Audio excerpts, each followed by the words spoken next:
Hello students, चलिए आज की क्लास स्टार्ट करते हैं। क्वेश्चन नंबर 8 जो है,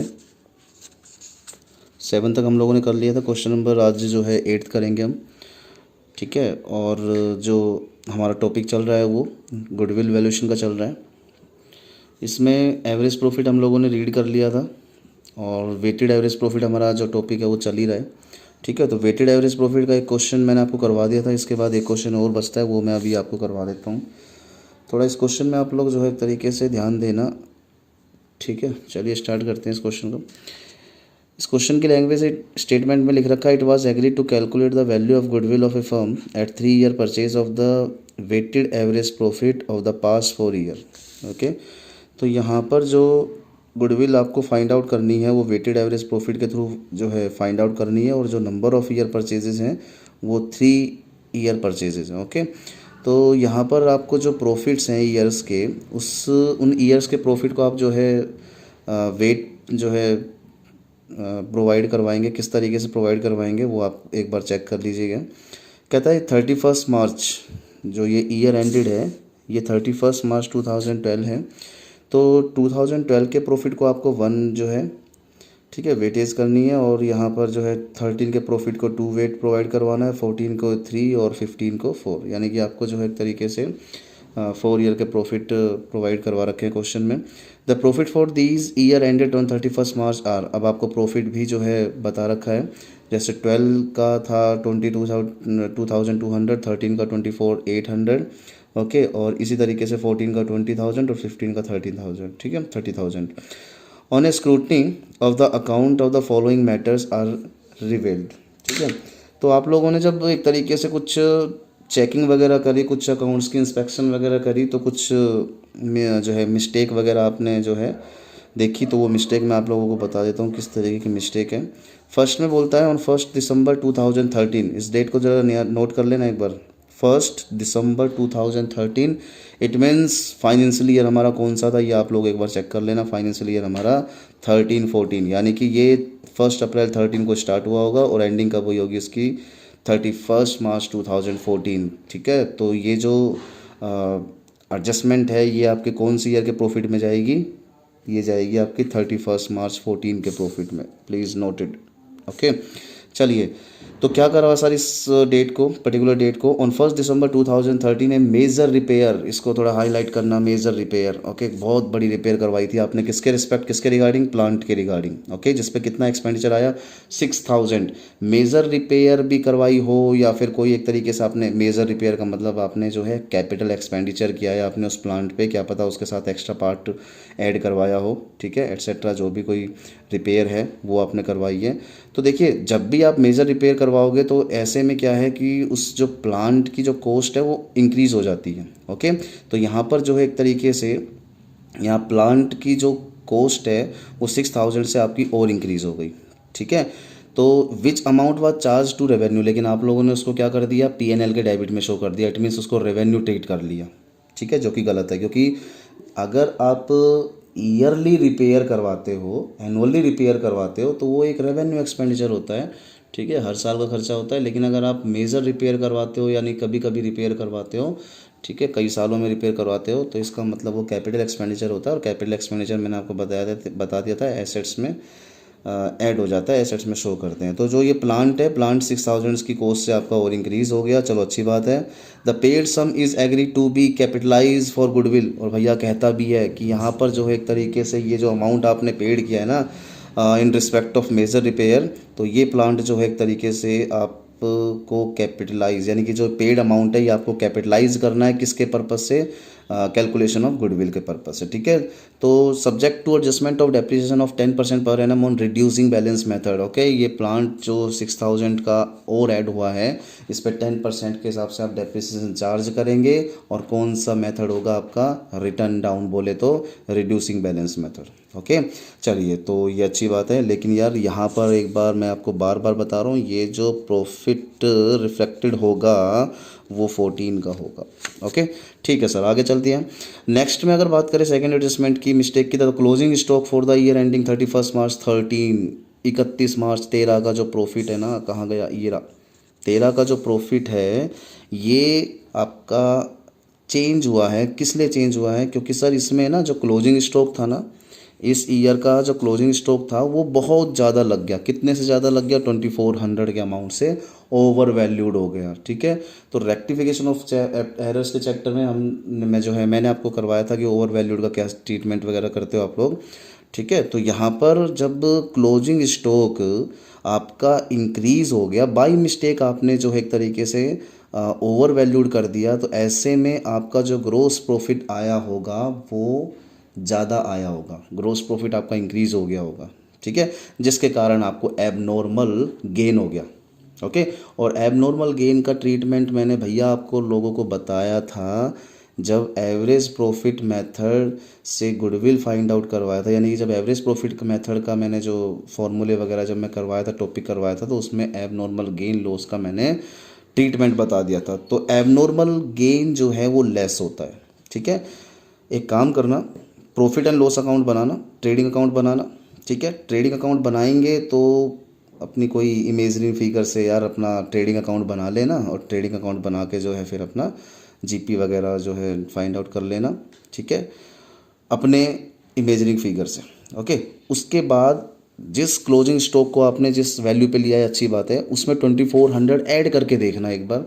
ठीक है, तो जो पहले वाला जीपी है वो और ज़्यादा आ जाएगा। इसका मतलब आपको प्रॉफिट हो गया, ग्रोस प्रॉफिट आपका ज़्यादा हो जाएगा। कहने का मतलब मोटी मोटी बात ये है कि अगर आप ट्रेडिंग अकाउंट के क्रेडिट साइड में 2400 का क्लोजिंग बहुत ज़्यादा दिखा देते हो तो ग्रोस प्रॉफिट आपका ज़्यादा आ जाएगा। ठीक है, जिससे गेन हो जाएगा, और गेन लेस होता है। ओके, नेक्स्ट एडजस्टमेंट कहता है to cover management cost and annual charges. भैया एनुअल चार्जेस है। ओके, एनुअल चार्जेस है, कोई नहीं रोक सकता इसको।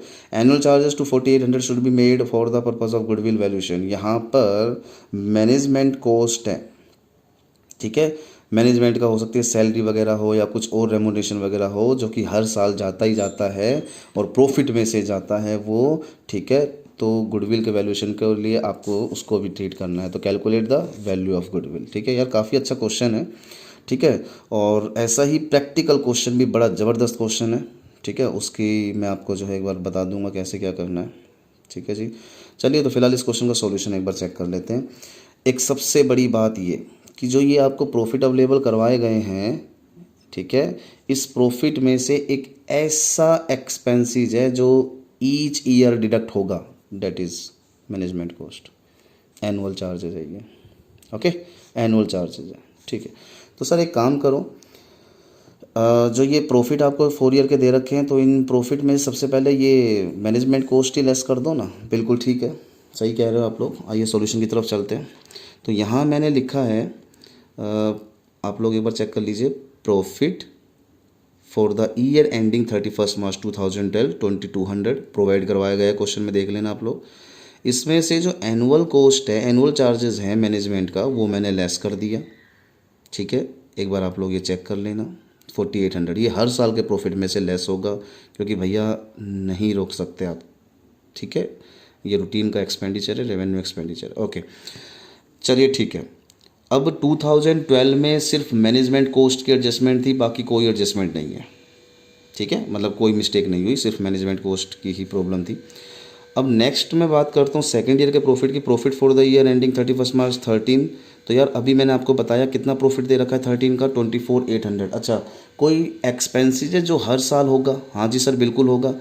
ये वही ऊपर वाला एक्सपेंसेस है ना, मैनेजमेंट कॉस्ट। तो मैंने इस साल में से भी प्रॉफिट में से 4800 का मैंने जो है मैनेजमेंट कॉस्ट का यानी कि रेम्यूनरेशन लेस कर दिया। ठीक है, कोई नहीं रोक सकता। ओके, उसके बाद क्या इस ईयर के प्रॉफिट में कोई एडजस्टमेंट है? ठीक है, तो इस ईयर के प्रॉफिट में आइए फटाफट से एडजस्टमेंट एक बार चेक कर लेते हैं। चलिए ये एडजस्टमेंट देखिए, the closing stock for the year ending 31 मार्च 13, यानी कि 13 के प्रॉफिट में प्रॉब्लम हुए। ठीक है, प्रॉब्लम क्या है कि सर आपने ना जो क्लोजिंग स्टॉक है वो बहुत ज़्यादा दिखा दिया था, जिससे जीपी हमारा इंक्रीज़ हो गया था और ग्रोस प्रॉफिट इंक्रीज़ हो गया, तो हमें एबनॉर्मल गेन हो गया, और एबनॉर्मल गेन हम लोग क्या कर देते हैं, लेस कर देते हैं। तो भैया मैंने यहाँ से over valuation of closing stock less कर दिया था। ठीक है, आप लोग देख सकते हैं। ओके, इसके अलावा और कोई एडजस्टमेंट नहीं है। तो ये दोनों अमाउंट लेस करने के बाद ये प्रॉफिट आ गया, एक्चुअल प्रॉफिट, एडजस्टेड प्रॉफिट बोलते हो आप लोग इसको। ठीक है, उसके बाद नेक्स्ट का जो प्रॉफिट है वो profit for the year ending 31 मार्च 2014 20,000 का दे रखा है।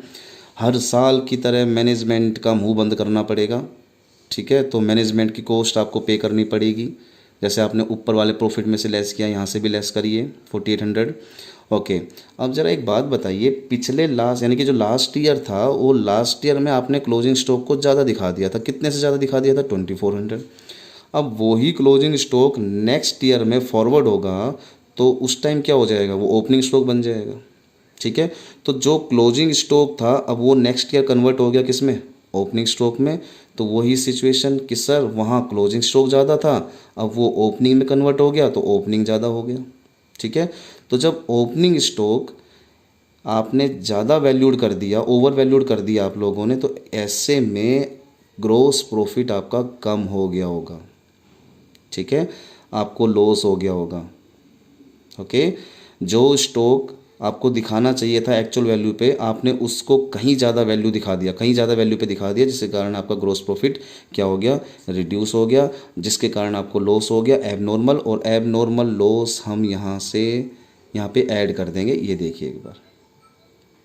ओके, ये मैं आपको बार बार बता रहा हूँ, इसको थोड़ा सा एक बार मेरी जो ये वीडियो है एक बार जो है स्लो करके देख लेना, ठीक है, बार बार देख लेना ताकि आप लोगों को समझ में आ जाए।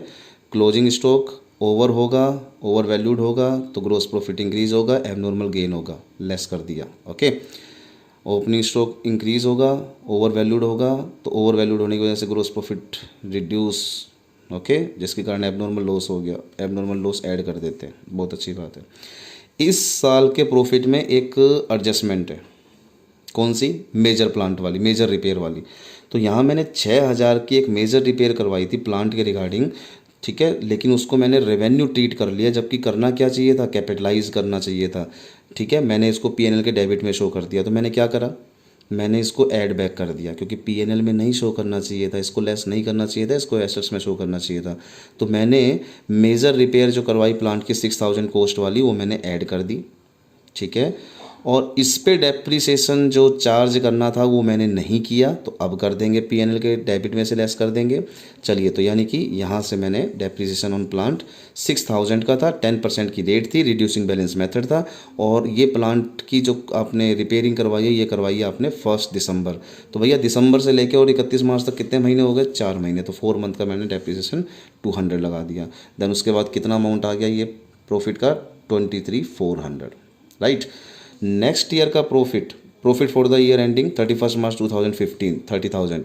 सर एक ऐसा एक्सपेंसेस है जो हर साल होगा ही होगा, that is management cost, less करना ही करना पड़ेगा। ओके, एक प्लांट जो 6000 का था, ठीक है, वो अभी आपके पास बच रहा है, लेकिन उस 6000 के प्लांट पे आपने लास्ट ईयर डेप्रीसिएशन लगाया था 200 का। देन उसकी WDV कितनी बच गई होगी इस ईयर में? नेक्स्ट ईयर में, जिस ईयर में हम जी रहे हैं उस साल में कितनी बच गई होगी? 5800।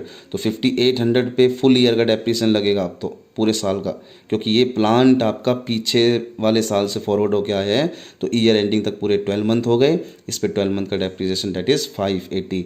एडजस्टमेंट लेस करने के बाद आपका एक्चुअल प्रॉफिट आ गया 24,620।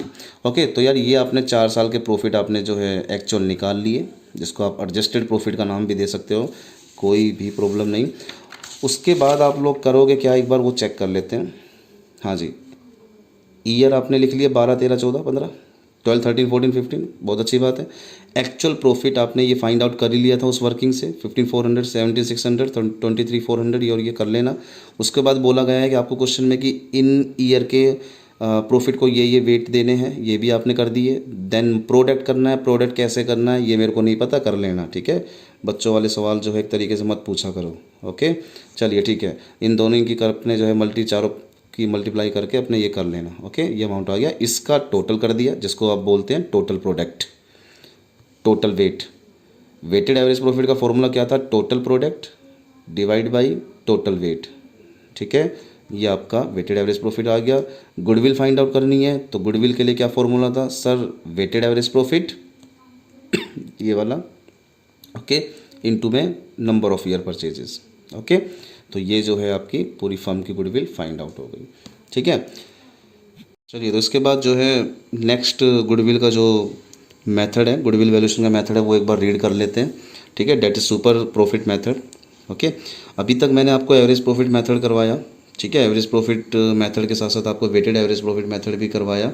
और इसके बाद जो नेक्स्ट मेथड आता है सुपर प्रॉफिट मेथड।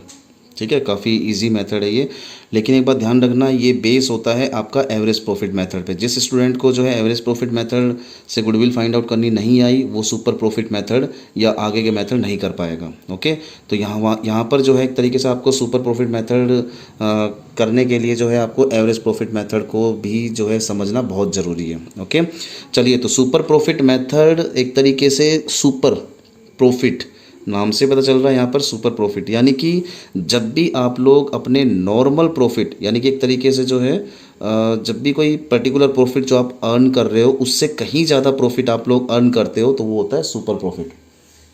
ओके, आ रही है बात समझ में? यानी कि नॉर्मल प्रॉफिट जो आपको हो रहा है वो तो अच्छी बात है, ठीक है, और अगर आपने उससे ज़्यादा प्रॉफिट अर्न कर लिया तो वो डिफरेंस जो कहलाएगा आपका सुपर प्रॉफिट कहलाएगा। ठीक है, ज़्यादा प्रॉफिट जिसको आप लोग बोलते हैं। तो सुपर प्रॉफिट से गुडविल कैसे फाइंड आउट की जाती है? ओके, ये मैं आप लोगों को बता देता हूँ। देखिए, सुपर प्रॉफिट का फॉर्मूला होता है, जैसे आप लोग एवरेज प्रॉफिट निकालते थे ऐसे ही यहाँ पर सुपर प्रॉफिट निकालोगे। तो क्या फॉर्मूला होता है सुपर प्रॉफिट का? सुपर प्रॉफिट का फॉर्मूला होता है एवरेज प्रॉफिट। ठीक है, जैसा कि मैंने आपको बताया कि ये बेस है किस मेथड पे? लास्ट वाले मेथड पे। कौन सा? Average profit. जिस स्टूडेंट को एवरेज प्रॉफिट नहीं आया तो छोड़ देना अपने। ठीक है, तो एवरेज प्रॉफिट ये है आपका। ठीक है, और उसके बाद एक नॉर्मल प्रॉफिट। ठीक है, नॉर्मल प्रॉफिट। तो एवरेज प्रॉफिट हमने लास्ट क्लास में जो है एक तरीके से सीख लिया। नॉर्मल प्रॉफिट आज हम सीखेंगे। ठीक है, इन दोनों का डिफरेंस क्या कहलाएगा आपका? ज़्यादा प्रॉफिट, मतलब super profit. Okay, super profit ये तो आप लोग कमाते ही हो, कोई दिक्कत नहीं है। ठीक है, और एक तरीके से जो एवरेज प्रॉफिट है उसका डिफरेंस आपका सुपर प्रॉफिट हो जाएगा। बात करते हैं नॉर्मल प्रॉफिट क्या चीज़ है सर, नॉर्मल प्रॉफिट कैसे निकालते हैं? देखिए, एक जो पार्टनरशिप फर्म है, ठीक है, जब वो अपनी कैपिटल पे एक पर्टिकुलर रेट से जितना प्रॉफिट अर्न करती है, नॉर्मल रेट से प्रॉफिट जितना अर्न करती है, वो जो है आपका नॉर्मल प्रॉफिट होता है। ठीक है, तो नॉर्मल प्रॉफिट कैसे फाइंड आउट किया जाता है ये मैंने आपको जो है यहाँ समझा रखा है। नॉर्मल प्रॉफिट कैपिटल एम्प्लॉयड, मतलब एक बिज़नेस में जितनी कैपिटल लगी हुई है पार्टनर्स की या फर्म की, वो कैपिटल एम्प्लॉयड, ठीक है, या कैपिटल इन्वेस्टेड भी कह सकते हो, आपको क्वेश्चन में दे रखी होगी। इनटू में रेट ऑफ रिटर्न, किस रेट से प्रॉफिट अर्न करती है आपकी फर्म। ठीक है, आगे बात समझ में? तो वो आपकी रेट भी क्वेश्चन में गिवन होगी, डिवाइडेड बाई 100। ओके, तो ये जो है एक तरीके से नॉर्मल प्रॉफिट फाइंड आउट करने का तरीका है, मेथड है। ठीक है, इसके बाद अगर कभी कभी क्वेश्चन में आप लोगों को कैपिटल एम्प्लॉयड अगर नहीं दे रखी, तो कैपिटल निकालने का +1 में एक तरीका होता था क्या, कि सर कैपिटल एम्प्लॉयड जो है निकाली जाती थी एसेट्स माइनस लाइबिलिटीज़। ठीक है, total assets minus liabilities. Okay, तो टोटल एसेट्स में कुछ चीज़ें छोड़ दी जाती है। ठीक है, वो मैं आपको जो है एक तरीके से बताता हूँ अभी कौन कौन सी चीज़ छोड़ी जाती है। टोटल एसेट्स में भैया ध्यान रखना, एक आपका जो गुडविल है ना वो मत लेना, क्योंकि आप क्या निकाल रहे हो, क्या वर्किंग कर रहे हो? गुडविल की वर्किंग सर कर रहे हैं, सर गुडविल निकाल रहे हैं, तो भाई टोटल एसेट्स में तो गुडविल भी आ जाती है। ठीक है, नाम पता चल रहा है टोटल एसेट्स गुडविल, तो गुडविल एक्सक्लूड कर देना, इससे निकाल देना। इसके साथ साथ अगर आपके पास नॉन ट्रेड इन्वेस्टमेंट है, समझते हो इन्वेस्टमेंट, ठीक है, तो इन्वेस्टमेंट अगर आपके पास है तो वो भी लेस कर देना इसमें से, नॉन ट्रेड इन्वेस्टमेंट। ठीक है, अगर आपके पास कोई फिक्टिटियस एसेट्स है, सर क्या होती है ये फिक्टिटियस एसेट्स? भैया नॉमिनल एसेट्स होती है ये। ठीक है, नॉमिनल एसेट्स सर लॉस वगैरह हो गया, discount on issue of debenture वगैरह वगैरह जो है दुनिया भर की हैं, ये बाद में पढ़ेंगे सेकंड बुक में। फिलहाल फिक्टिटियस एसेट्स हालांकि आएंगी नहीं ये चीज़ें, ठीक है, लेकिन मैं आपको एक्स्ट्रा बता रहा हूँ। तो अगर आपको कैपिटल एम्प्लॉयड निकालनी है जो है, वैसे तो यार क्वेश्चन में गिवन ही होगी, कोई ऐसी वो नहीं है, लेकिन अगर कैपिटल नहीं दे रखी तो एसेट्स माइनस लायबिलिटीज़।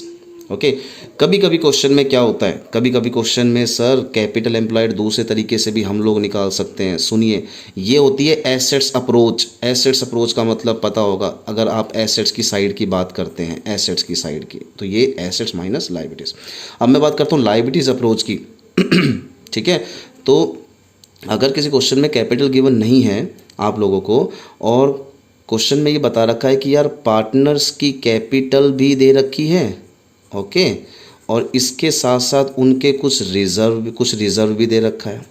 ठीक है जी, रिज़र्व ओके, तो इनको जब आप लोग प्लस करोगे तो वो भी आपकी क्या कहलाएगी, कैपिटल इन्वेस्टेड या कैपिटल एम्प्लॉयड कहलाएगी। मैंने दो तरीके बता दिए हैं यार, ठीक है। जब मिलेंगे फेस टू फेस, जब मैं और डिस्कस करूँगा, ठीक है। अभी फ़िलहाल मैं सारी चीज़ें डिस्कस नहीं कर सकता, ठीक है। तो यहाँ पर एसेट्स माइनस लाइबिलिटीज़ के थ्रू भी आप कैपिटल निकाल सकते हो, कैपिटल प्लस रिजर्व करके भी आप लोग निकाल सकते हो, दोनों का मतलब एक ही है। तो कैपिटल नॉर्मल प्रॉफिट कैसे निकलता है, capital into rate divided by 100 कर लेना, ओके। अच्छा, गुडविल कैसे फाइंड आउट होती है सर? गुडविल का तो यार एक ही तरीका है, क्या कि सर जब हम एवरेज प्रॉफिट्स निकालते थे तो एवरेज प्रॉफिट करते थे, लिखते थे, और जब हम वेटेड एवरेज निकालते तो वेटेड एवरेज करते थे। अब हम सुपर नॉर्मल है तो super normal into number of year purchases, okay भाई। तो ये चीज़ है। अच्छा यार, एक क्या ना, इसके बारे में थोड़ा सा मेरे को थ्योरेटिकल पोर्शन बताना है, लेकिन मैं नहीं बता रहा, वो फेस टू फेस मिलेंगे जब बताएंगे, ठीक है। तो फेस टू फेस क्लास में जो है मैं बताऊंगा सुपर प्रॉफिट होता क्या है, ठीक है, क्या चीज़ है सर सुपर प्रॉफिट, ये सब मीनिंग वगैरह मैं आपको बाद में डिस्कस करूंगा, क्योंकि क्लास लंबी है हो जाएगी, इस वजह से जो है मैं नहीं कर रहा। चलिए, तो सुपर प्रॉफिट का एक क्वेश्चन देख लेते हैं फटाफट से, ठीक है। बढ़िया सा झकास सा क्वेश्चन जो है, चलिए। तो क्वेश्चन नंबर जो है एक तरीके से 9th क्वेश्चन, एक बार चेक करिए। ये कहता है सर कि a firm earn net profit during the last 7 year as follows. 9 का प्रॉफिट दे रखा है, 10 का लॉस दे रखा है, ठीक है। रिकॉर्ड कर लेना यार इस चीज़ को। उसके बाद जो है नेक्स्ट आपको दे रखा है 11 का भी लॉस दे रखा है, 12 का प्रॉफिट, 13 का, 14 का, और ये सब के प्रॉफिट दे रखे हैं। कहता है नेक्स्ट में capital invested in the firm 12 lakh rupees. अच्छा, कैपिटल कितनी लगा रखी है इसमें पार्टनरशिप फर्म में? 12 लाख की, ठीक है। Normal rate of return in the similar type of business, okay. हमारे ही जैसे बिजनेस में, ठीक है, हमारे सामने वाले बिजनेस में, यानी कि हमारा जैसा बिजनेस है वैसे ही सामने का जो वाला बिजनेस है उसमें किस किस रेट से प्रॉफिट अर्न किया जाता है? 10%, यानी कि ये नॉर्मल रेट है ये, ठीक है, जिससे प्रॉफिट कमाया जाता है। Calculate the value of goodwill on the basis of 2.5 year purchases of average super profit. यहाँ पर ध्यान रखना, एवरेज प्रॉफिट नहीं है, एवरेज सुपर प्रॉफिट है, okay. Average super profit earn during the above mention 7 year, okay. तो चलिए यार, बड़ा इजी क्वेश्चन है, आइए फटाफट से कर लेते हैं, ओके। देखिए, सबसे पहले सुपर प्रॉफिट फाइंड आउट करना है, क्योंकि यहाँ पर मैंने क्या लिख रखा है, सुपर प्रॉफिट का फॉर्मूला क्या होता है? एवरेज प्रॉफिट और नॉर्मल प्रॉफिट, ठीक है, डिफरेंस। तो सर मेरे को तो पहले एवरेज प्रॉफिट चाहिए, हाँ बिल्कुल। एवरेज प्रॉफिट निकालने के लिए क्या करते हैं? एवरेज प्रॉफिट का फॉर्मूला क्या होता है? Total profit of all years divided by number of years, ठीक है। तो यहाँ पर 20,000 का प्रॉफिट दे रखा था, फिर एक सेकंड यानी कि दूसरे साल का लॉस दे रखा है, तीसरे साल में भी लॉस हो गया था तो मैंने ये माइनस कर दिया क्योंकि नेगेटिव है इस वजह से, ओके। फिर नेक्स्ट ईयर जो बच गए वो 250 का प्रॉफिट, 270 का प्रॉफिट, 3 लाख का प्रॉफिट, देन 320 का प्रॉफिट, ठीक है। इन सबको मैंने एडजस्ट करके टोटल कर दिया 10,50,000 divided by number of year 7, ठीक है। मेरा क्या आ गया? ये एवरेज प्रॉफिट आ गया, ओके, एवरेज प्रॉफिट। अब मेरे को दूसरे किसकी रिक्वायरमेंट है सर? नॉर्मल प्रॉफिट की। तो नॉर्मल प्रॉफिट कैसे निकालते हैं? नॉर्मल प्रॉफिट का ये रहा फॉर्मूला, कैपिटल कितनी लगा रखी है? Rate divide by 100। तो नॉर्मल प्रॉफिट के लिए कैपिटल आपके बिजनेस में 12 लाख की थी, नॉर्मल रेट कितनी? 10। तो नॉर्मल प्रॉफिट कितना अर्न कर लिया आपने? 120। अब बात करते हैं सुपर नॉर्मल प्रॉफिट। तो सुपर नॉर्मल प्रॉफिट आप एक बार ऊपर देख लेना, average profit minus normal profit. Average profit 150, ये रहा भाई। नॉर्मल प्रॉफिट ये रहा, डिफरेंस क्या हो जाएगा? 30,000। तो गुडविल के लिए क्या है सर? गुडविल के लिए सुपर नॉर्मल प्रॉफिट ये रहा, इनटू में 2.5 का मतलब 2.5। यार या तो ये लिख दो, कोई लोचा थोड़ी ना है, या तो ये लिख दो या ये लिख दो, ठीक है। तो 30,000 इंटू 2.5 75,000 पूरी फर्म की गुडविल होगी, ओके। अच्छा चलिए, बहुत अच्छी बात है। एक नेक्स्ट क्वेश्चन जो मैंने आपको करवाना है वो अगली क्लास में करवाऊंगा, लेकिन अगली क्लास में करवाने से पहले मैं आपको अभी जो मैंने आपको लास्ट क्वेश्चन करवाया था, डेट इज़ 8th क्वेश्चन, ठीक है, वो प्रैक्टिकल क्वेश्चन एक बार करना यार आप लोग। अच्छा है वो क्वेश्चन, ठीक है, सेम क्वेश्चन है वो, ठीक है। अगर नहीं होता तो मैं फ़ेस टू फेस आप लोगों को जो है करवा दूंगा क्लास में, ठीक है ना। बाकी मैंने आपको बताया था कि मैं प्रैक्टिकल क्वेश्चन नहीं करवा सकता, क्योंकि जो है एक तरीके से ये क्वेश्चन जो है कॉपीराइट होते हैं, ठीक है। और इन फ्यूचर में मैं आप लोगों को बता देता हूँ, मैं फंसना नहीं चाहता, ठीक है, क्योंकि कॉपीराइट का मतलब आप लोग समझते ही होंगे, कॉपीराइट से जो है एक तरीके से छेड़छाड़ करनी नहीं चाहिए, ठीक है। इसी वजह से जो है मैं आपको नहीं करवा सकता प्रैक्टिकल क्वेश्चन, इसलिए मैं इलस्ट्रेशन करवाऊंगा। ठीक है, फेस टू फेस में जब आपको प्रैक्टिकल क्वेश्चन में प्रॉब्लम होगी तो मैं प्रैक्टिकल क्वेश्चन करवाऊंगा। ठीक है, नेक्स्ट क्लास में मिलते हैं। ओके।